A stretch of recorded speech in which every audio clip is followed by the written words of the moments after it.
پار ئەم کات هەرێمی کوردستان لە بەردەم داڕمانێک بوو، نزیک ببووینەوە لە ئینهیارێک، و لە دیداری پارساڵ ڕوئیای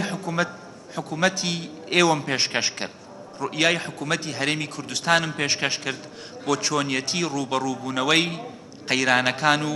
بەرەنگاربوونەوەی تەحەداکان، و چۆن بەنیاز بووین دەست بکەین بە چاکسازی ڕیشەیی باشتر ئیدارەدانی داهاتەکانمان، و چۆن بتوانین کوردستان بخەینە سەر ڕێچکەیەکی دروست. ئەم ساڵ خۆشحاڵم کە ئەتوانم پێشکەشتان کەم کە هەندێک لەو چاکسازیانەی کە پارساڵ ئاماژەم پێدا دەستیان پێ کردووە، هەندێک لەو چاکسازیانەی کە بەڵێنماندا ئەنجام مەدرێن، هەندێک لەو چاکسازیانەی کە خەڵک باوەڕیان نەبوو کە ئێمە بتوانین دەستی بۆ بەرین، نەکرد دەستمان بۆی بردووە، بەڵام خەریکن بەرهەم ئەهێنن. چاکسازیەکانیشمان تەنها لە پێناوی چاکسازی نەبوو،